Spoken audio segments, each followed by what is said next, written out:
L'IA va-t-elle remplacer les créatifs? On te répète partout que l'IA va remplacer les créatifs. Les éditeurs de logiciels te promettent l'automatisation totale, ton fil Insta déborde de rendus spectaculaires générés en quelques secondes, et toi, tu commences à te demander si ton métier a encore un avenir. Sauf que cette narrative du remplacement, elle est à la fois séduisante et totalement fausse. Dans cette vidéo, on va voir ensemble pourquoi l'IA ne va pas remplacer, ce qui change vraiment sur le terrain et surtout comment tu peux l'utiliser pour devenir une véritable machine de guerre. Pas de langue de bois, juste des faits, des chiffres et des stratégies concrètes. C'est parti. Hello, je suis Alex, le fondateur d'Humiros. Si tu es nouveau sur cette chaîne, bienvenue. Notre mission chez Humiros, c'est d'accompagner la prochaine génération de créatifs qui intègrent l'IA dans leur quotidien professionnel. Ici, on publie régulièrement des vidéos sur la création et l'IA pour vous tenir à jour. Alors déjà, soyons clairs sur un truc. Cette histoire de l'IA va remplacer les créatives, elle ne sort pas de nulle part. Elle est partout, dans les médias, sur les réseaux, dans les pitchs des startups, mais d'où ça vient exactement? Pourquoi tout le monde dit ça? La première raison, c'est l'industrie tech. Les GAFAM, les personnes qui construisent ces modèles d'IA. L'industrie tech ne se finance que sur des restis extrêmes. Pour lever des fonds, pour faire parler d'eux, les éditeurs d'IA doivent promettre la disruption totale. La fin du métier, la révolution massive, des économies colossales, c'est ce qui attire les investisseurs. Regarde le marché de l'intelligence artificielle générative. Selon les chiffres de cabinets de conseil américains, il devrait atteindre les 826 milliards de dollars d'ici 2030. Ces chiffres qui donnent le vertige, et c'est pour justifier de telles levées de fonds, valorisation, il faut vendre le rêve de l'automatisation complète des métiers. C'est un modèle économique, pas encore une vérité technique. L'économie de l'attention. C'est la deuxième raison, le sensationnalisme. Les médias ne survivent que grâce au clic. Et ce qui fait cliquer aujourd'hui, c'est la peur, le choc, l'apocalypse créative. Les robots qui vont prendre ton job génèrent beaucoup plus de trafic que les outils qui vont évoluer progressivement. C'est logique et c'est compréhensible. Et enfin, il y a l'effet de spectacle. Quand on regarde l'intelligence artificielle elle-même,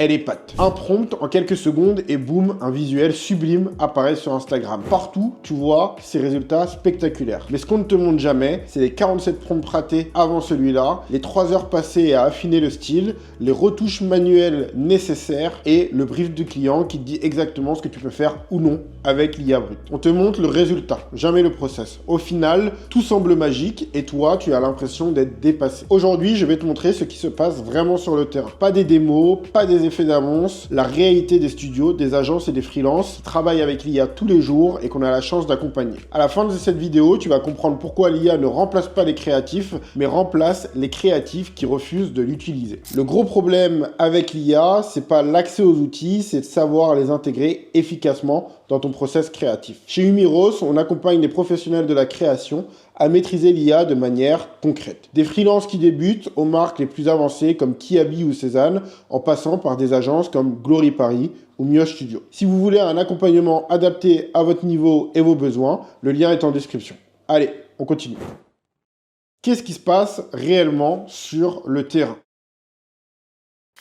Les créatifs augmentés explosent. Alors, qu'est-ce qu'on observe vraiment quand on arrête de regarder des démos et qu'on va voir les vrais créatifs qui utilisent l'IA? Le premier constat, c'est que les créatifs qui adoptent l'IA deviennent des machines de guerre. Encore une fois, selon les chiffres américains, les entreprises qui intègrent l'IA dans les secteurs créatifs ont une croissance du chiffre d'affaires par employé jusqu'à 3 fois supérieure de leurs concurrents. 3 fois. Pas 10% de mieux, 3 fois. Concrètement, ça veut dire qu'un freelance DA qui intègre l'IA peut maintenant générer 15 variations de concepts en une matinée au lieu d'une semaine, créer des moodboards clés en main en 1 heure au lieu de 3 et produire des visuels 3D d'un niveau qu'il devait sous-traiter avant. Le vrai risque se trouve dans le deuxième constat. Le véritable risque, ce n'est pas d'être remplacé par l'IA, c'est d'être remplacé par un autre créatif qui, lui, déciderait de l'utiliser. Imagine 2 DA freelance au même niveau, même expérience, même réseau. Le premier refuse l'IA par principe. Le second l'intègre intelligemment. Dans 6 mois, qui va gagner les appels d'offres?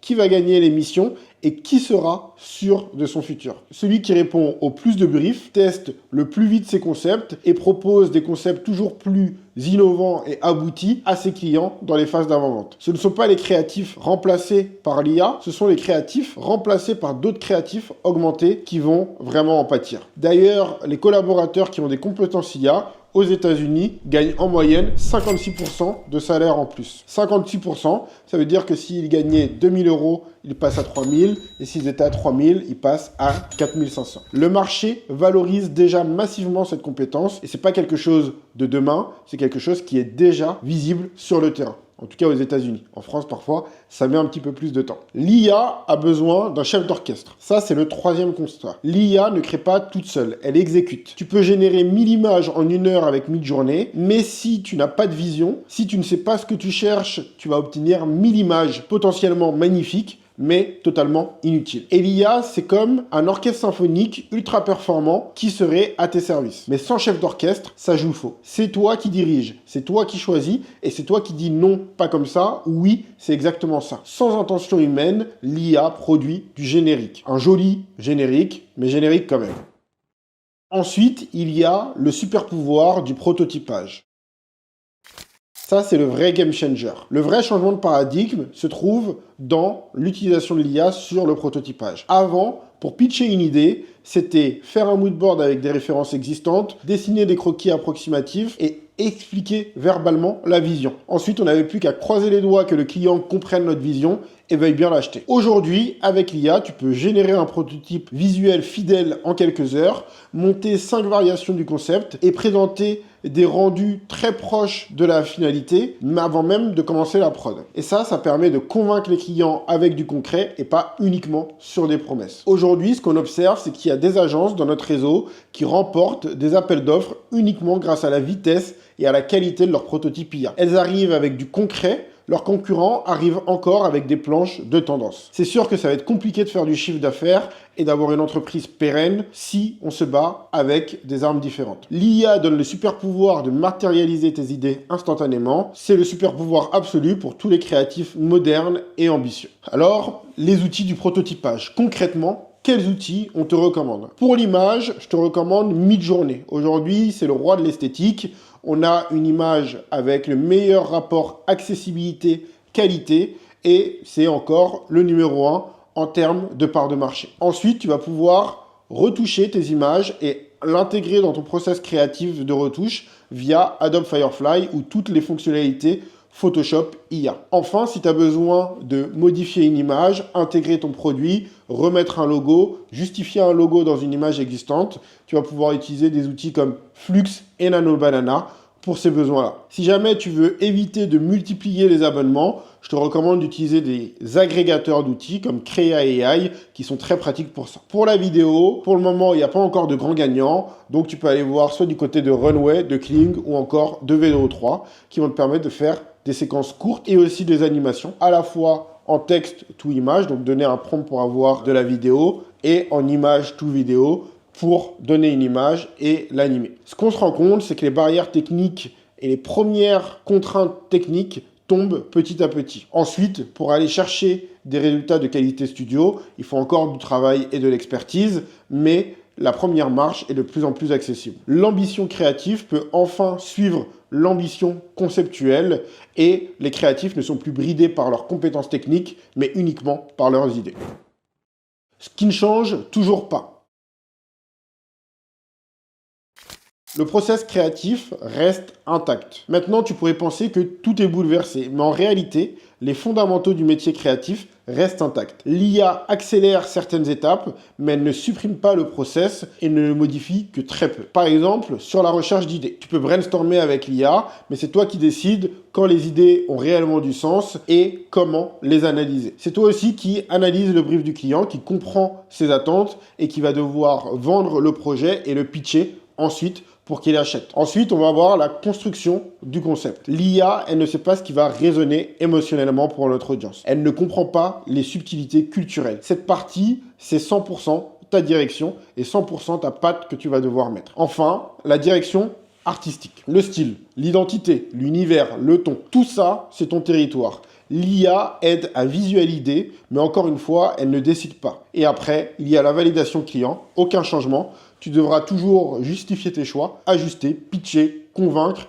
et défendre tes concepts pour que le client achète. Ta valeur, tu l'auras compris, est dans l'intention. En réalité, l'IA ne peut pas rivaliser avec l'humain sur des facteurs de différenciation stratégique. Une étude de 2024 a révélé que 50% des consommateurs repèrent facilement les textes générés par l'IA. C'est une étude qui commence à dater.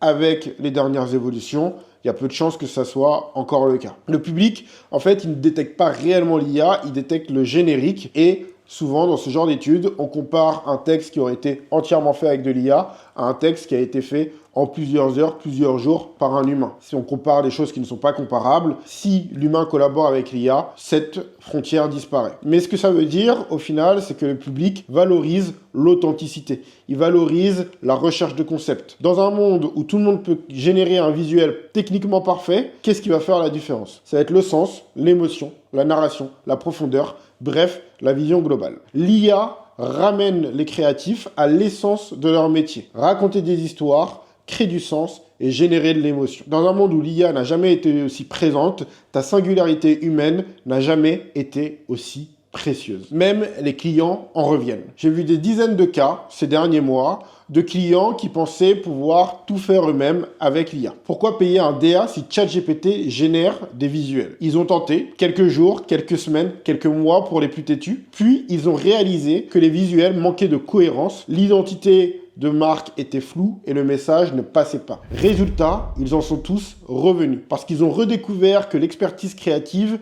n'était pas un bonus, mais était vraiment ce qu'ils achetaient. En fait, ils se sont rendus compte que cette expertise créative qui représentait au début que 30% des projets où la technique reprenait 70% du budget, c'était le cœur de ce qu'ils voulaient acheter. C'était le cœur de ce qui faisait l'impact de leur campagne. Hop, juste petite pause. Peut-être que vous n'avez pas pris de notes sur tout ce qu'on s'est dit depuis le début. Ne vous inquiétez pas, on a pensé à vous. J'ai mis une fiche récap complète en description avec toutes les informations qui sont partagées dans cette vidéo. C'est gratuit, tu peux la télécharger. Et si vous voulez suivre les actus spécialisés pour les métiers créatifs, abonnez-vous à la chaîne, on publie ce type de contenu régulièrement. On enchaîne. Alors, qu'est-ce qu'on retient de tout ça ?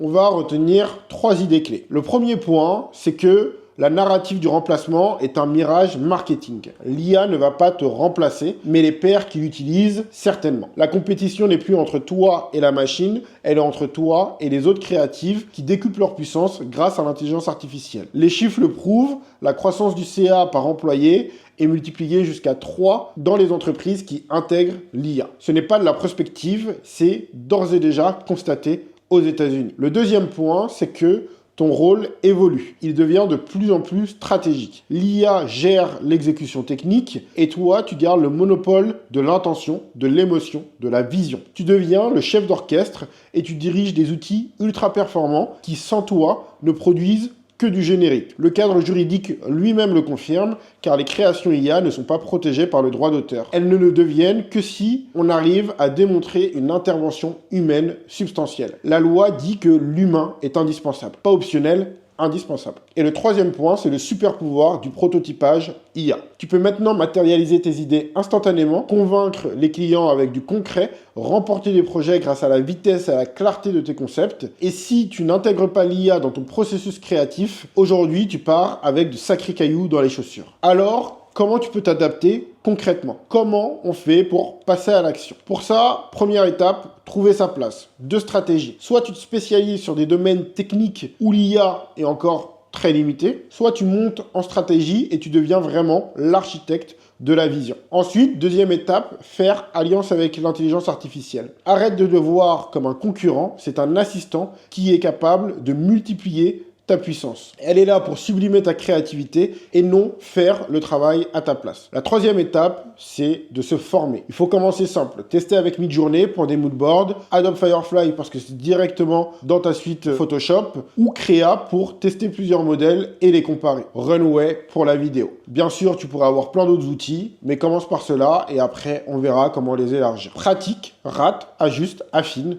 Bref, grâce à tes expérimentations, tu deviendras un maître dans le prompt engineering. Le prompt engineering, c'est l'art de parler à l'intelligence artificielle. Et ça devient une compétence stratégique. Et les créatifs, naturellement formés à la narration et aux techniques, en sont des candidats idéaux pour exceller. Rappelle-toi que le marché peut payer jusqu'à 56% de salaire en plus pour ceux qui maîtrisent l'IA. Quatrième étape, adapte ton process créatif. Intègre l'IA dans chaque étape pertinente de ton process. Analyse ton process pour savoir où tu pourras l'accélérer grâce à de l'IA. Deviens plus compétitif, deviens plus attractif et ça sera la méthode la plus sûre pour continuer de vivre de ta passion pour les 20 ans à venir. Pour conclure, l'IA ne va pas remplacer les créatifs. Elle va remplacer les créatifs qui choisissent de s'en passer. Pour les autres, c'est l'occasion exceptionnelle d'explorer un potentiel créatif qui était jusque-là inimaginable il y a encore 2 ans. En alliant ta créativité humaine à ces outils, tu vas pouvoir créer plus rapidement, plus librement, plus intensément. Et potentiellement redécouvrir ce qui t'a donné envie de devenir un créatif au départ, l'envie de matérialiser tes idées, ta vision, de raconter des histoires, de créer du sens. Le futur n'appartient pas aux machines, il appartient à ceux qui savent les utiliser. Et toi, dis-moi où tu en es avec l'IA, dis-moi ce que tu utilises déjà dans ton process créatif, ce que tu expérimentes et les outils sur lesquels tu hésites encore. Dis-le-moi en commentaire, partage ton expérience, tes freins et ce que tu aimerais mieux comprendre sur cette chaîne. On est tous en train d'apprendre ensemble et chaque retour compte. Si cette vidéo t'a aidé à y voir plus clair, n'oublie pas de liker et de t'abonner et de la partager à un créatif à qui tu tiens. Ça aide vraiment la chaîne à toucher toujours plus de créatifs et pouvoir vous proposer ce contenu gratuitement. Je te retrouve dans la prochaine vidéo pour plonger encore plus loin et encore plus dans le concret de ce que l'IA change dans les métiers créatifs. C'était Alex Dumiros. À très vite. Ciao.